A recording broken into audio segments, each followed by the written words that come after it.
Muy buenos días a todos y a todas. Agradecemos su gentil espera. En nombre de OLADE y de la Plataforma del Conocimiento Expertos en Red, agradecemos su participación en este webinar relacionado con la red temática hidrocarburos, donde trataremos del tema Perspectivas para la introducción del gas natural para generación de energía eléctrica en Centroamérica. Enfoque costos de producción. La presentación estará a cargo del ingeniero Hermógenes Jovel. Hermógenes Jovel es ingeniero electricista graduado de la Universidad Centroamericana José Simeón Cani, con maestría en estudios energéticos de la Universidad de Queensland en Australia.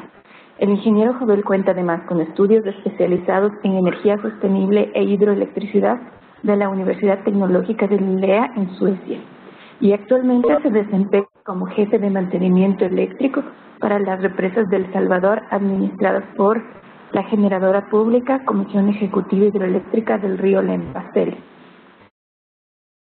Es necesario recordar a todos los participantes que podrán hacer preguntas al presentador del chat con un mensaje dirigido a todos los asistentes y estas serán respondidas una vez finalizada la presentación. Pedimos por favor mantener sus micrófonos apagados con el fin de que no exista interferencia durante el desarrollo de este webinar. Además, les recordamos que está siendo grabado y estará disponible en la página de la red en los próximos días. Le damos la cordial bienvenida a Hermógenes Jovel y damos inicio a este webinar. Hermógenes, adelante con su presentación, por favor. Gracias, muchas gracias, Marcela. Un gusto en estar acá con ustedes y poder compartir esta experiencia. En esos momentos me dispongo a cargar la presentación.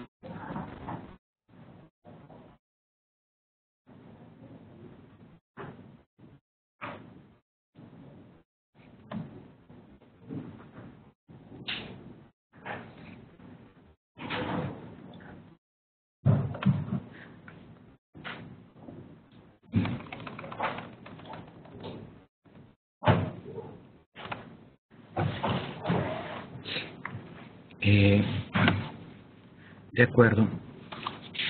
La temática se trata de las perspectivas para la introducción del gas natural en Centroamérica, en un enfoque costos de producción.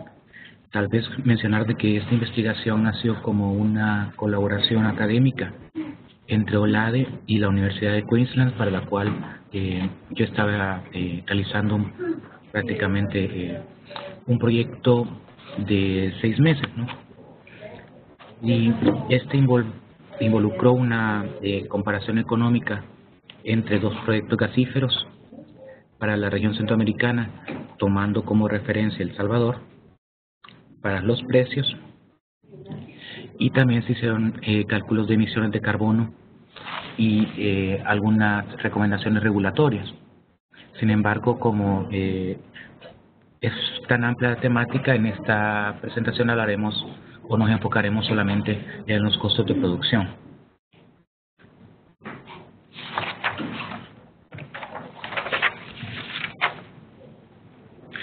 Personalmente no me defino como un experto en gas. Mi mayor experiencia ha sido en hidro, pero considerando la evolución energética de El Salvador, pues realmente el gas es algo a lo cual ponerle atención. Para el 2018 en El Salvador se espera una planta de regasificación de GNL que va a tener una capacidad equivalente aproximadamente al 50% de la actual capacidad instalada a nivel nacional. Entonces, esto implica un cambio muy profundo en la matriz energética y no podemos ignorar estos efectos. Por otro lado, tenemos también el proyecto de la tubería regional centroamericana, de la cual se está hablando mucho en los medios de comunicación, que viene desde México, pasando por toda Centroamérica hasta Colombia. Está en su primera etapa y la etapa México-Guatemala y las otras etapas Guatemala, Honduras, El Salvador están ya en acuerdos.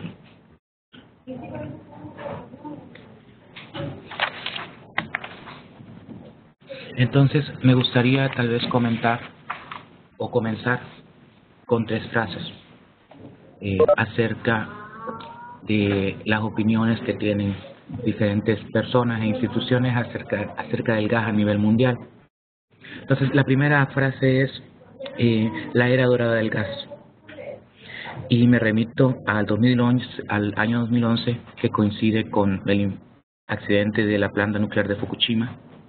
De hecho, este reporte fue elaborado por la Agencia Internacional de Energía después del accidente. Y ellos hablan de la era dorada del gas. Hablan de un futuro brillante para el gas, impulsado por un fuerte crecimiento de la demanda, por el boom del shale en los Estados Unidos y la expansión global del comercio del GNL. Entonces, definitivamente, luego de que ocurriese este accidente de la planta nuclear, hay un fuerte debate acerca de la seguridad de las instalaciones nucleares y el efecto que esto tiene, ¿no? Varios países cambian sus políticas energéticas. Muchos comienzan a cerrar, otros comienzan a limitar sus programas nucleares, y hace también que el gas a nivel mundial se perfile como una opción para garantizar la seguridad energética y también para reducir las emisiones de efecto invernadero.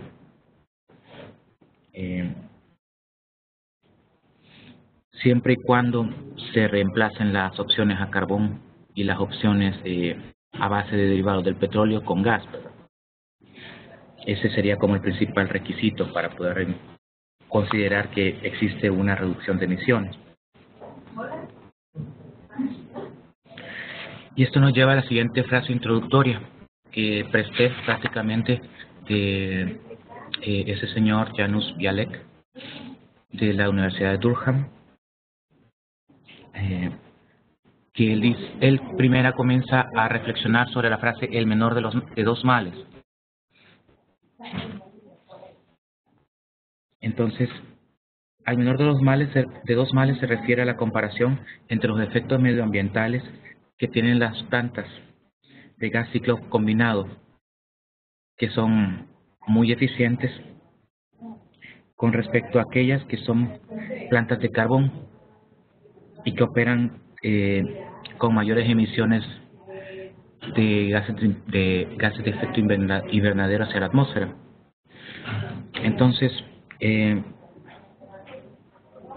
después de hacer toda la reflexión, tal vez la frase tan fatalista como pensar el menor de dos males, él la convierte en el mal menor a un costo menor.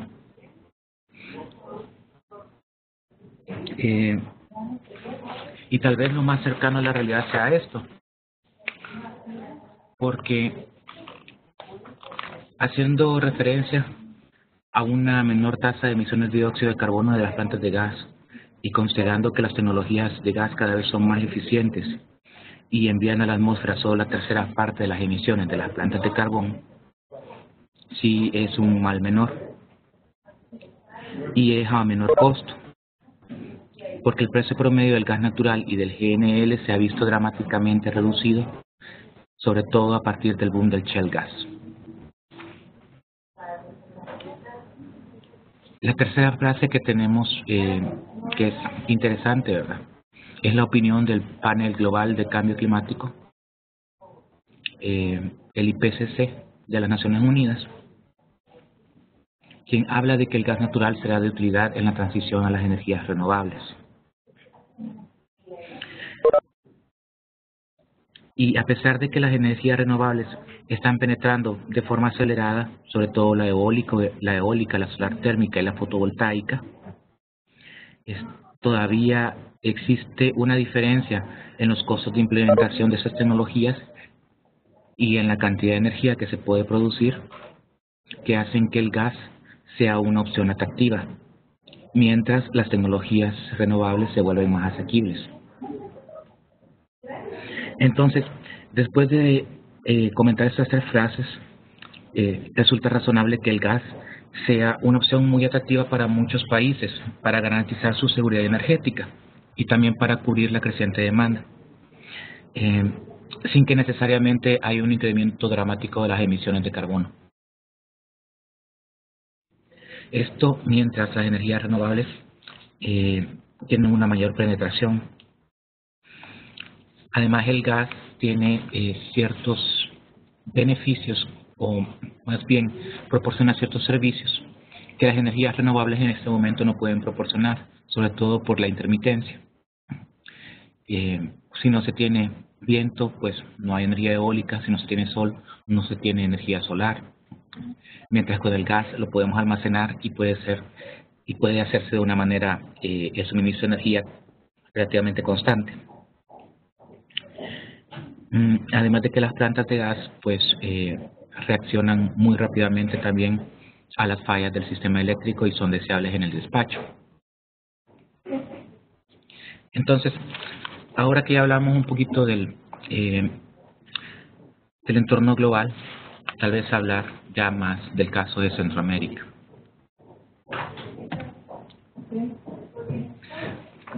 Tal vez para los que somos centroamericanos conocemos mejor qué es el SICA, pero tal vez los que no somos centroamericanos no. Entonces,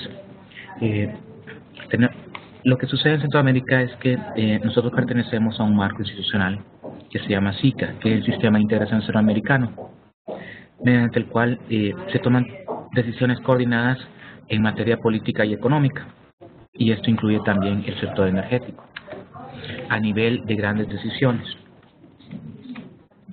Es decir, que las principales iniciativas se evalúan desde el SICA y desde todas las instituciones que apoyan al SICA. En conjunto somos 50 millones de habitantes, con una tasa de incremento de la demanda eléctrica relativamente acelerado, un poco mayor del 4.5%, por ahí anda. Un alto porcentaje de energías renovables, cerca del 60% de la matriz principal, y una región que realmente provee o emite muy pocas emisiones de carbono en el contexto mundial. Representamos solamente el 0.5% del total de emisiones de gases de efecto invernadero. Pero también somos una región que tiene retos, y nuestro principal reto es la reducción de la pobreza. Con algunos países cuyos porcentajes de extrema pobreza van desde el 63% hasta el 5%, dependiendo de en qué país de Centroamérica nos encontremos. Entonces, y cuando hablamos de extrema pobreza, hablamos de personas que viven con ingresos de menos de $1 al día, de acuerdo a la definición que da las Naciones Unidas. Y eso también lo podemos comparar con los índices de desarrollo humano de los países. Entonces,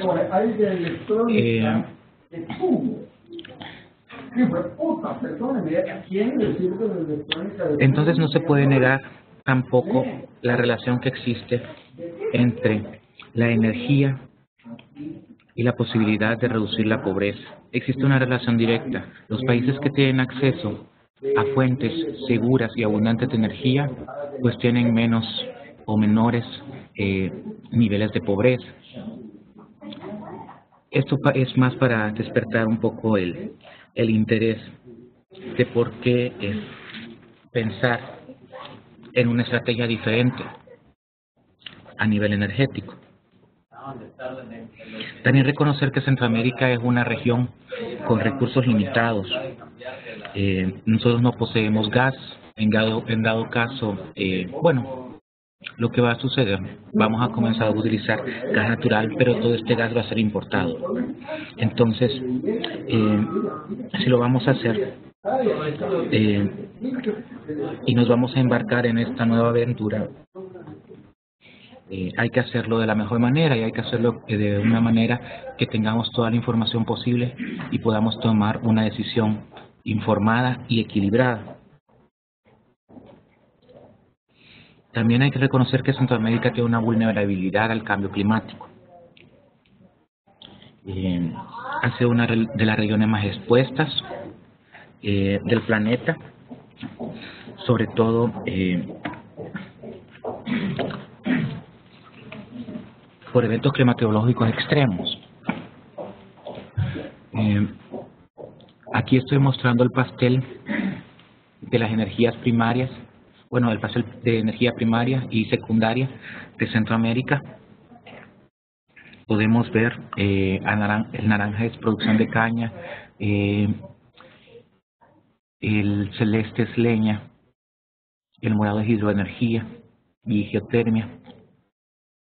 Entonces, un alto porcentaje de el pastel son energías que son afectadas directamente por el cambio climático.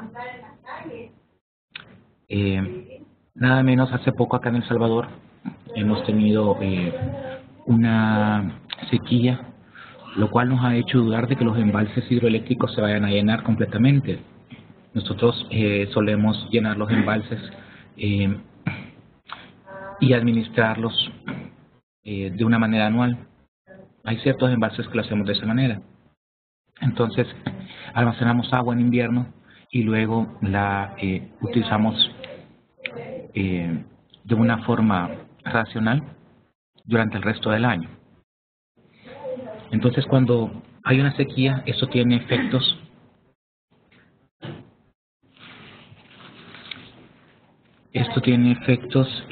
bastante grandes, ¿no? Y sobre todo porque cuando no hay hidro disponible, pues tenemos que hacer uso de las energías basadas en combustibles fósiles.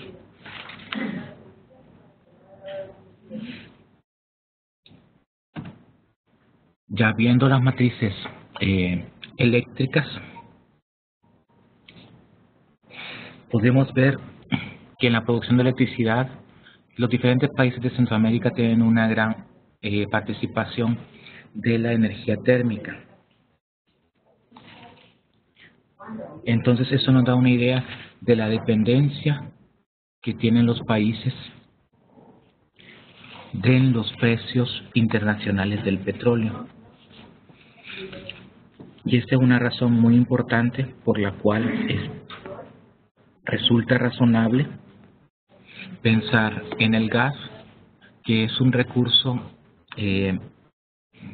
cuyos precios son menores y menos volátiles, ya que hay más proveedores a nivel mundial de gas que los proveedores que hay de petróleo y sus derivados.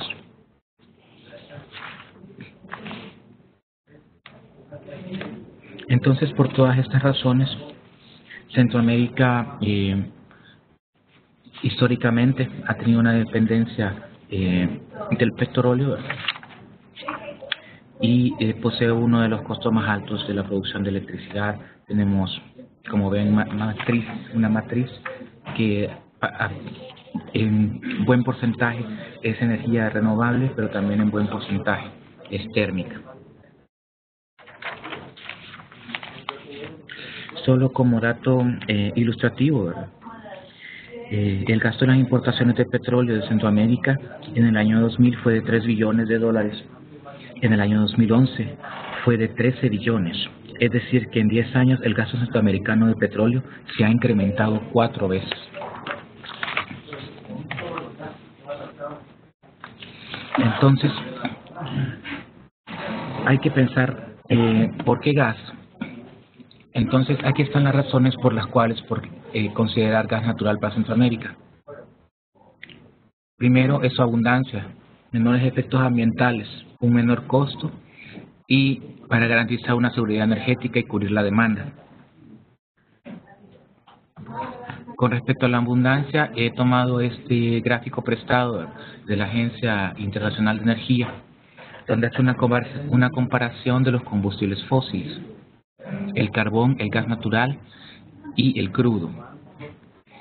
Entonces podemos ver la producción a la fecha, las reservas probadas y los recursos técnicamente recuperables que quedan todavía, ¿verdad? Y la estimación de años para cada uno de ellos.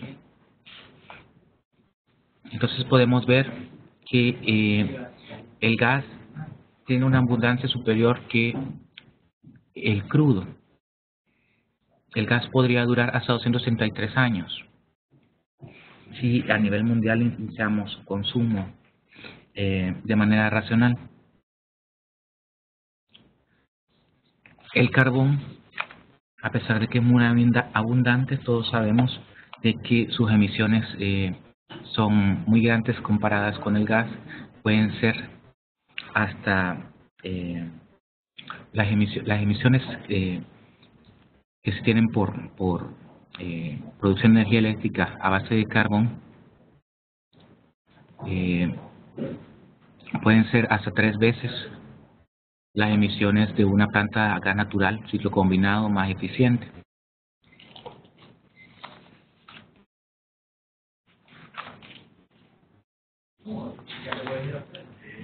Y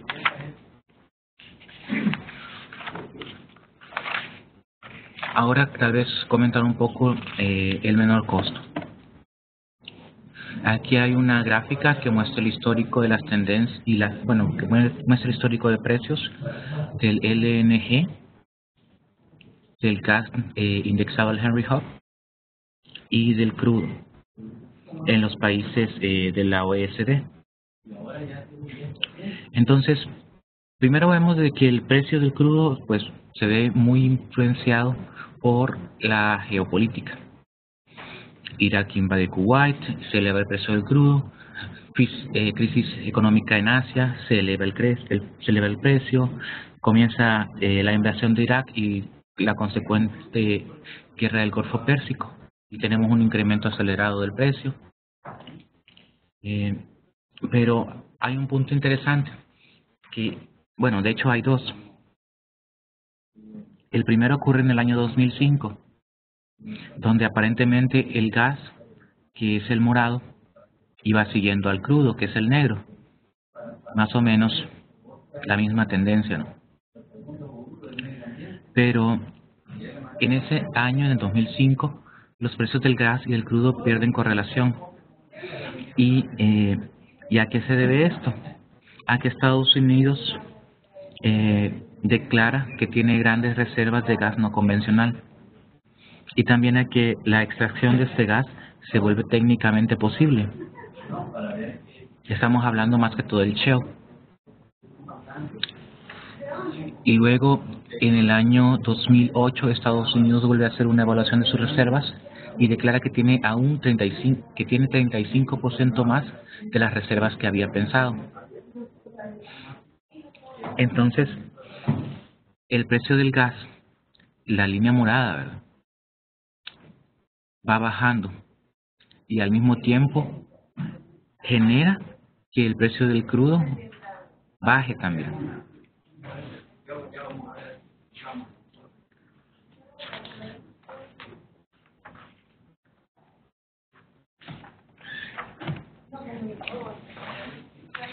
Ahora comentar un poco el objeto de estudio ya con todo este marco, ¿verdad?, que vimos de que el gas pues se perfila como una opción. El objeto del estudio que se realizó con OLADE fue la estimación del costo de electricidad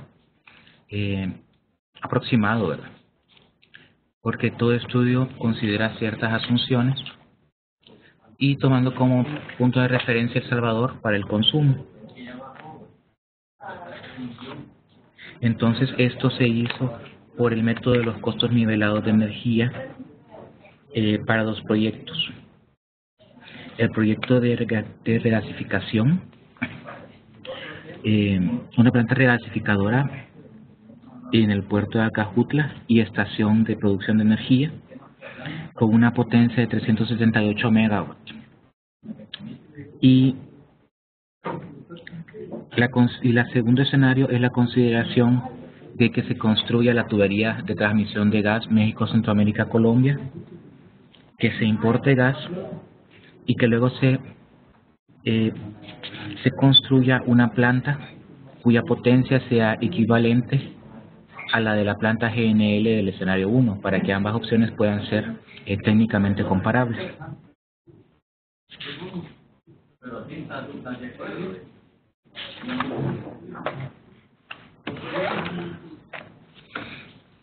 Entonces, tal vez lo primero que se hizo fue establecer qué países podrían ser los potenciales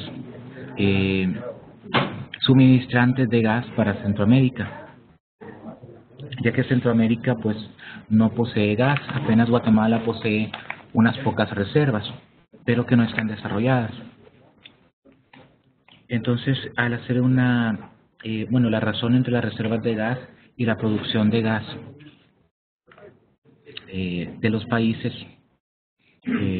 vecinos, tenemos una estimación rápida de los años que estos países pueden continuar su producción.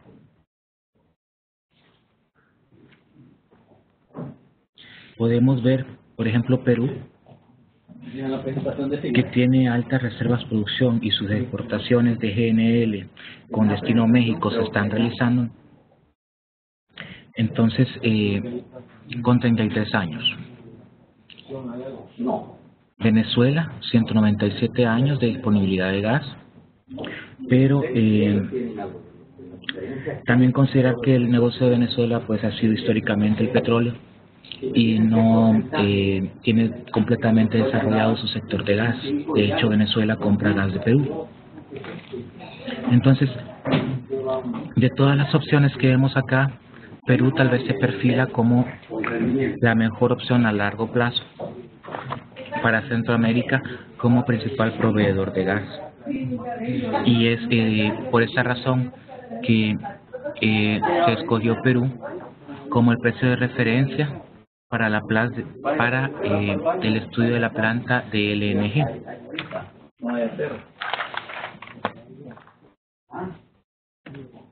Entonces, comenzando ya a hablar específicamente de la planta de LNG, que se espera sea construida en el puerto de Acajutla. Primero comentar un poco el proyecto. Este proyecto es una joint venture entre Quantum SASB y Generadora La Unión, que estas a su vez dependen de la empresa Wärtsilä en Finlandia. Entonces, Generadora de la Unión porque nosotros tenemos un estado que se llama La Unión y inicialmente iba a ser esta planta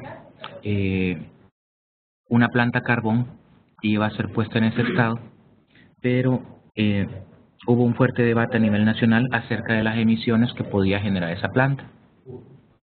Al final, como resultado del debate público, se decidió ya no hacer la planta en ese estado, sino hacerlo en el estado de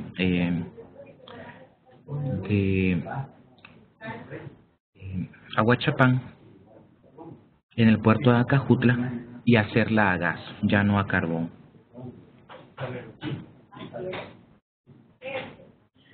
Entonces,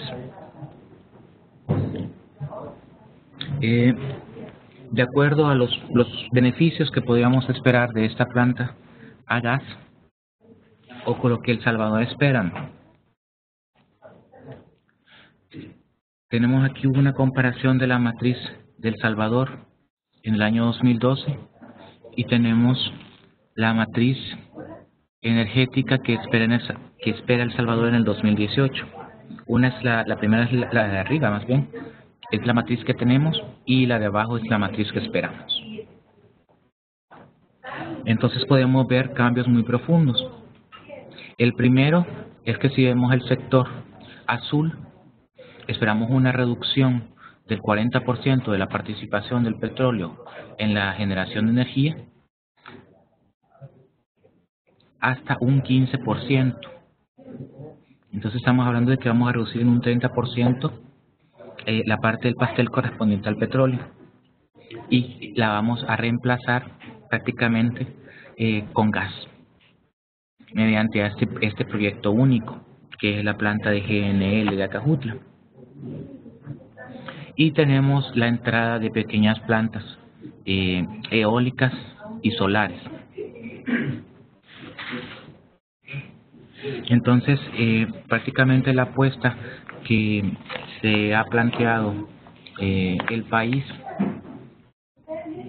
es reducir los costos de la producción de electricidad y reducir también la dependencia del petróleo y las emisiones, mantenerlas en los mismos niveles por medio de este proyecto único.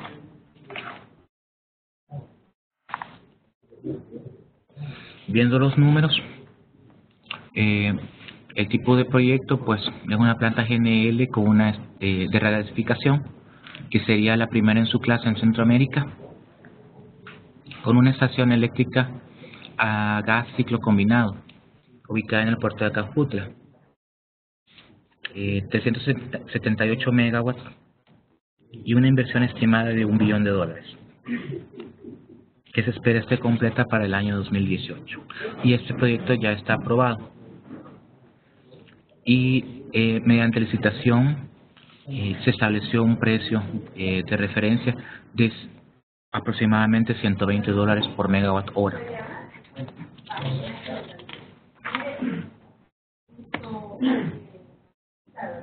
El escenario 2 corresponde a pues la tubería de transmisión gasífera desde México hasta Panamá y posiblemente a Colombia. Este es un proyecto que la CEPAL ha venido estudiando por mucho tiempo y que ha sonado bastante. Yo acá pongo un recorte de apenas el 13 de marzo, donde dice México proyecta llevar gas a toda Centroamérica, porque realmente es un negocio que México está proponiendo.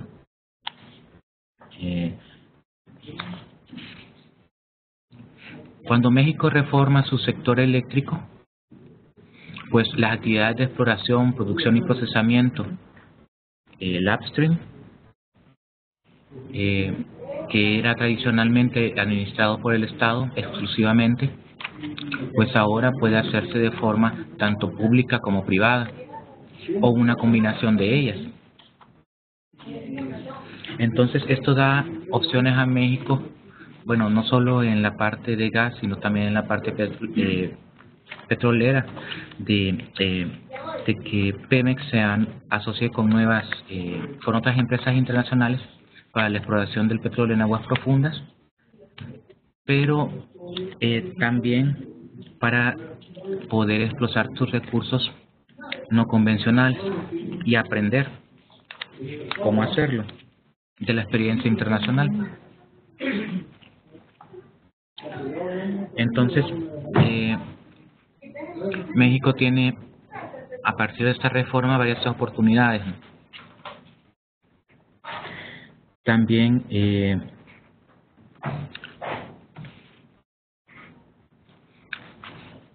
interesante ver que México se encuentra entre los países que tienen mayores recursos no convencionales. Este es el mapa de América, donde se muestran las principales cuencas de shale, y se ven Estados Unidos y México, que tienen ya una infraestructura de transmisión de gas existente con grandes reservas. Entonces, para México, que tiene sus sitios de producción al sur, puede resultar más conveniente comprar gas de los Estados Unidos y abastecer su demanda en el norte por medio de ese gas, y el gas del sur pues ocuparlo para el sur y tener cierto porcentaje que puede exportar a Centroamérica. Entonces ahí se ve las líneas de transmisión de gas principales en México y cómo quedaría la línea de transmisión de gas hacia Centroamérica, por lo menos en la primera etapa hasta Guatemala.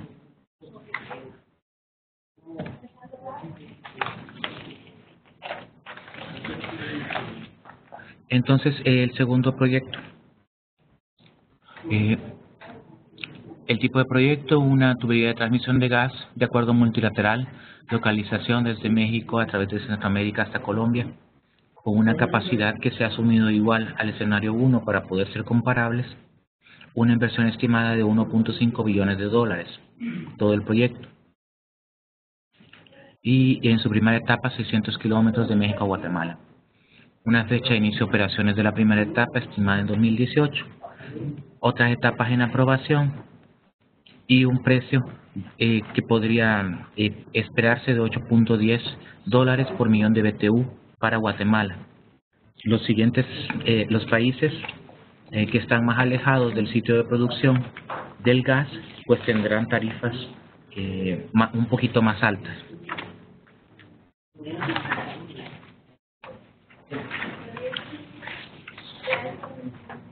Ya con una idea de los dos entornos, ¿no?, de los dos escenarios, pues el método de comparación que se utiliza fue el costo nivelado de energía, que es el mínimo costo al cual yo puedo vender la energía, considerando la vida total útil de una planta sin tener pérdidas.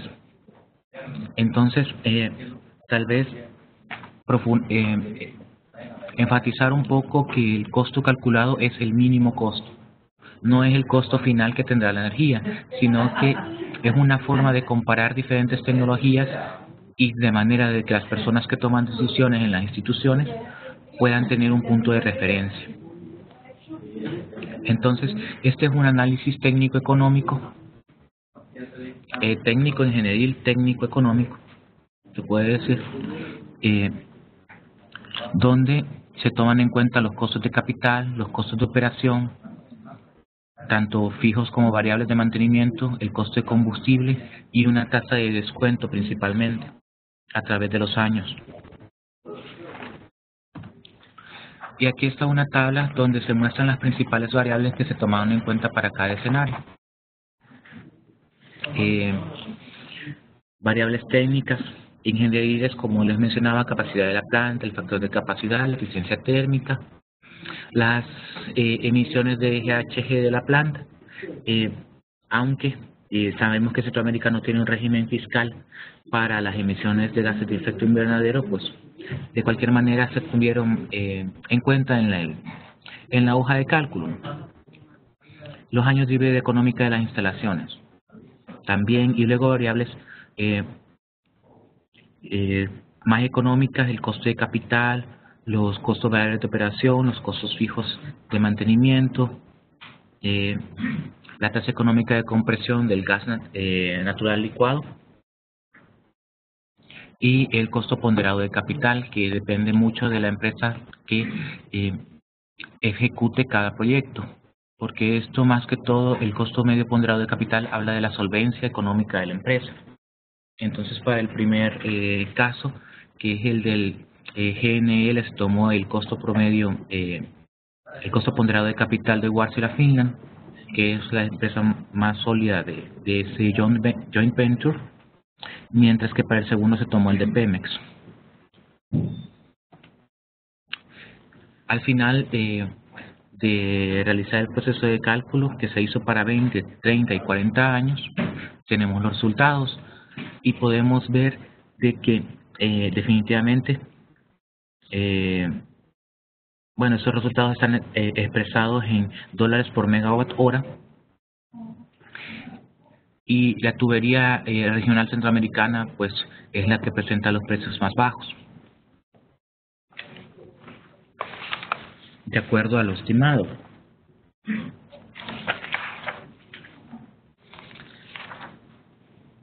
Y esto es bastante interesante porque también los resultados han podido ser validados por medio de otros estudios que han realizado otras instituciones. Por ejemplo, el Consejo de Electrificación de América Central estimó en su plan de expansión de la generación de que el costo en un escenario muy parecido al que nosotros nos hemos planteado en el escenario 1 iba a ser de $90 por megawatt hora, y nosotros hemos obtenido para 40 años cerca de 88, 61. Entonces, andan muy cerca, ¿no? Esto al mismo tiempo sirve para comprobar un poco y lo que nosotros escuchamos de las instituciones, ¿no?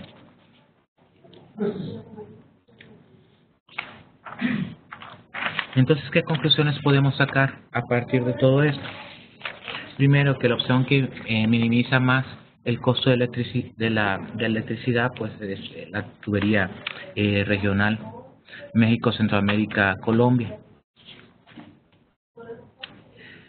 Luego de que la introducción del gas natural para la generación de electricidad es parte de la estrategia centroamericana para reducir la pobreza y lo puede lograr porque estos costos sí son bajos comparados con los costos que tenemos actualmente en Centroamérica por otras tecnologías.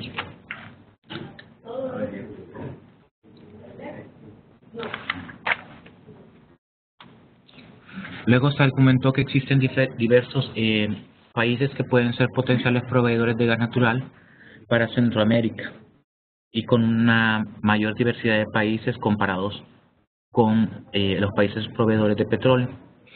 Entonces esto ayuda a que el gas o el precio del gas tenga una menor volatilidad.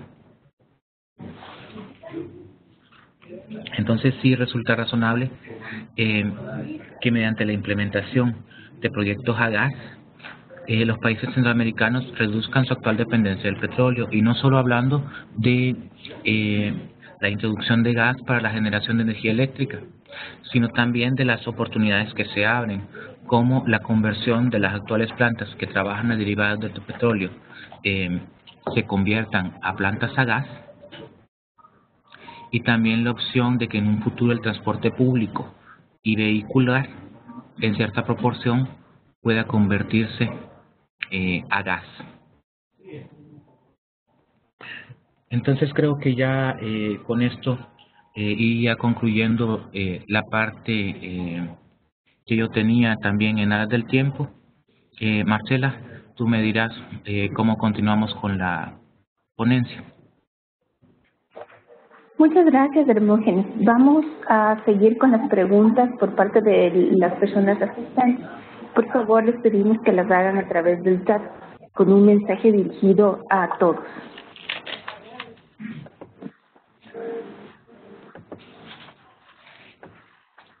Por favor, Hermógenes.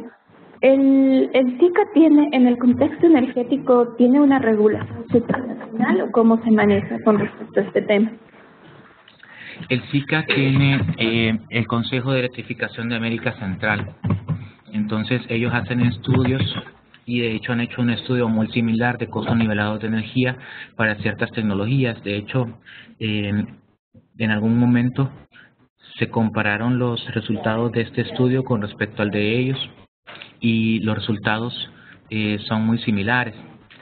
Entonces, el SICA más que todo lo que hace es orientar, ¿verdad? Existe toda una estructura de instituciones de cooperación internacional y multilaterales que apoyan al SICA, entre las cuales también pertenece OLADEN, y que en las cuales se han prácticamente dividido las obligaciones o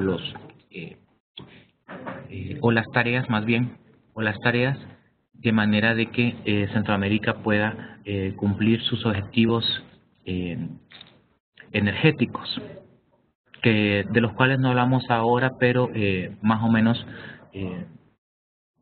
van alineados con los objetivos energéticos de todos los países, que son reducir o mantener las emisiones y también elevar, si no me equivoco, hasta un 90% en el caso centroamericano los índices de electrificación.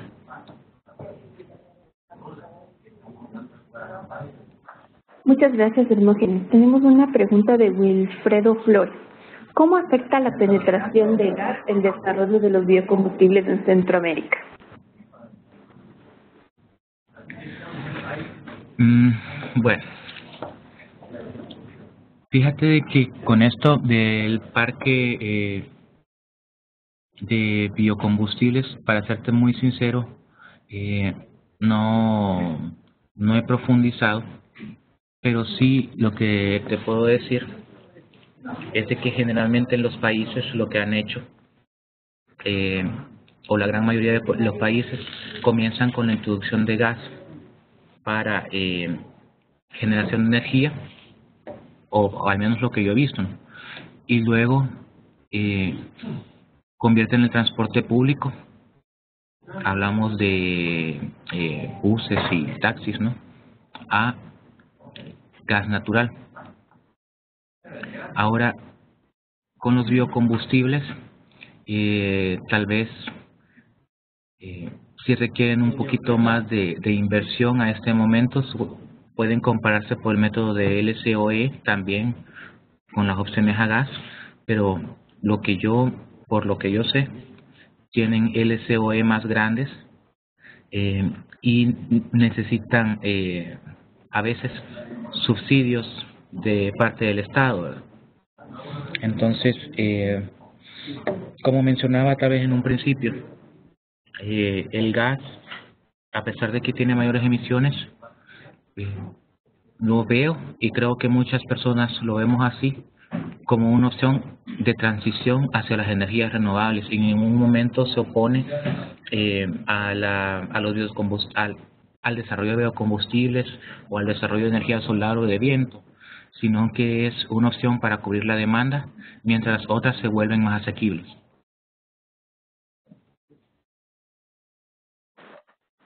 Por favor, Hermógenes, no sé si nos podría explicar en este contexto cuáles fueron las motivaciones políticas para el cambio de la matriz energética de El Salvador, en función de la gráfica que vimos, en la cual hay un incremento en el uso del gas. Sí.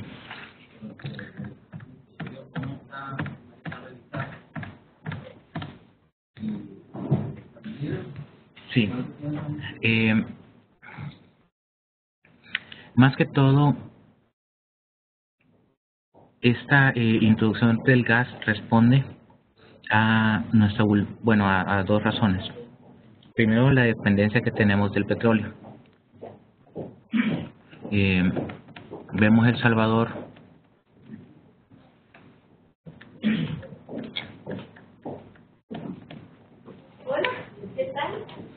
que, por ejemplo, la parte naranja, tenemos un porcentaje que tal vez no se ve ahí, pero anda casi que 35% de la energía. Eso es en un buen año, ¿no?, en un año donde tenemos mucha lluvia. Entonces, el gasto que ha habido en derivados del petróleo sí se ha visto incrementado bastante. Y a pesar de que ha habido una reducción en los precios del petróleo, plantas que trabajen con búnker para la generación de energía ya no se ven tan atractivas al comparar, sobre todo el precio del combustible. Entonces, las motivaciones políticas, más que todo, yo no lo vería tanto desde el punto de vista de motivaciones políticas, sino que hay motivaciones técnicas. El precio es la primera, y reducir la vulnerabilidad hacia los precios internacionales del petróleo. Reducir la vulnerabilidad hacia el cambio climático. También sería como la segunda motivación. Y la tercera es mantener los niveles de emisiones de carbono relativamente en el mismo nivel. Porque lo que se está considerando no es que las plantas a gas reemplacen a la energía renovable, sino que las plantas a gas reemplacen a las plantas a búnker. Y eso se puede ver acá en el pastel.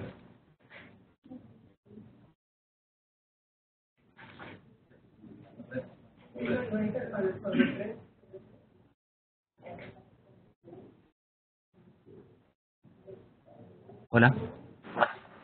Sí, Hermógenes, le estamos escuchando. Hermógenes, otra pregunta. ¿El Salvador dispone de reservas de carbón? No disponemos de reservas de carbón. Y el otro detalle también es de que El Salvador es un país densamente poblado. Entonces las actividades de minería son muy difíciles acá en El Salvador, a pesar de que tenemos otro tipo de minerales como oro. Pero hay una fuerte oposición pública a las actividades mineras. Entonces, comenzando porque no tenemos carbón en proporciones grandes para la generación de energía, y lo segundo es de que la minería no se toma como una opción por la densidad poblacional que tiene El Salvador. Muchas gracias por ese dato tan interesante. ¿El sistema eléctrico de El Salvador está interconectado con el resto de países a través de la línea CEPAC? Así es. Tenemos otra pregunta de Wilfrido Flores. ¿Cómo afectará el gas al MER? A MER. Sí, el mercado eléctrico regional. Sí, el gas definitivamente tiene beneficios, o digamos más bien que es deseable en el despacho, sobre todo considerando de que las embalses hidroeléctricos ya no se llenan completamente como se llenaban antes, ¿verdad? Entonces hay una menor disponibilidad de agua. Entonces, desde el punto de vista de seguridad energética, el gas es deseable, porque el gas se puede almacenar. La electricidad no la podemos almacenar, a menos de que sea en un embalse. Entonces, desde ese punto el gas es deseable. Luego, las plantas a gas, pues, tienen respuestas rápidas a fallas en el sistema y que no la tienen otras plantas. Por ejemplo, las plantas de carbón, pues, a veces toman periodos largos de tiempo para ser arrancadas. Entonces, no son atractivas para el MER. Entonces, esas son las principales cambios que habrían, ¿no? De que ahora, al tener un nuevo recurso, pues hay una mayor flexibilidad. Y creo que esa es la palabra clave, la flexibilidad, ¿verdad? Mientras más recursos tengamos en la matriz y tengamos en el mercado, ¿verdad? Pues más dinámico será y más grande será la seguridad energética. Muchas gracias. Tenemos una pregunta de Roberto Silva Sea. ¿Tienen algún plan de conversión de unidades de termogeneración por combustibles líquidos o sólidos a unidades a gas? ¿Qué pasará con los actuales productores de energía? Sí, es una pregunta muy interesante, porque de hecho, viendo los precios, tal vez plantas que están produciendo en este momento a búnker con la entrada del gas natural y que están consideradas en el despacho diario, ya no estarían consideradas en el despacho diario por precio. Entonces, sí, cada participante del mercado tiene que ir evaluando la posibilidad técnica, primero, de que si sus unidades pueden ser convertidas a gas. Y es una pregunta bien importante, ¿no? Y es lo que yo también estoy planteando también como parte de la empresa para la cual trabajo, que es CEL. CEL, aunque su nombre dice hidroeléctrica, es un grupo que también tiene plantas geotérmicas, invierte en solar y en eólica, y tiene una planta a base de búnker también. Entonces, sí, es de estudiar la factibilidad técnica de convertir a gas por razones económicas y por razones también de licencia social, diría yo. Y cuando hablo de licencia social, se trata de la opinión pública. Por ejemplo, una empresa estatal como CELM, que de repente tiene la opción de producir con gas a precios menores y con menos emisiones, ¿por qué seguir produciendo con búnker, verdad? A menos de que hayan limitaciones técnicas. Entonces, para eso habría que hacer una evaluación. Y tiene que ser una evaluación individual de cada una de las unidades, porque no todas las unidades pueden ser convertidas a gas. Muchísimas gracias, Hermógenes. Dustin nos pregunta cuáles son los costos del gas que se han considerado en el estudio. Sí, se tomaron en el caso del GNL, se tomó el costo que tiene llevar el gas desde Perú por barco hasta México a la planta Manzanillo, tomando en consideración que Acajutla se encuentra en la ruta marítima. Entonces, se tomó el precio hasta Manzanillo también considerando la peor situación, como el precio más alto que podríamos tener.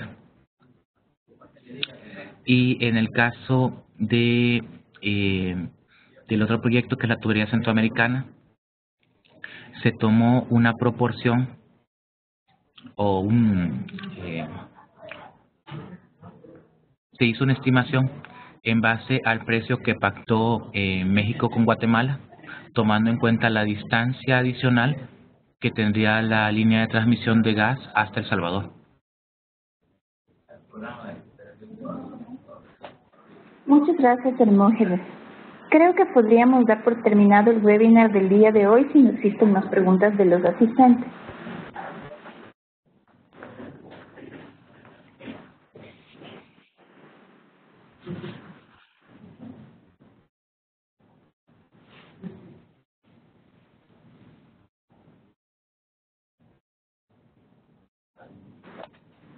Les recordamos que este webinar está siendo grabado y estará disponible en la página de la red.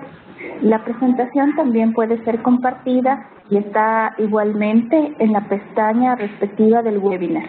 Tenemos que recordar que para descargar tanto el video como la presentación en PDF hay que ingresar a la plataforma con el nombre de usuario y contraseña. Agradecemos a Hermógenes por su participación y también a todos ustedes por realizar la conexión. Hasta una próxima sesión. Gracias a ti, Marcela. Y gracias a todos también por asistir.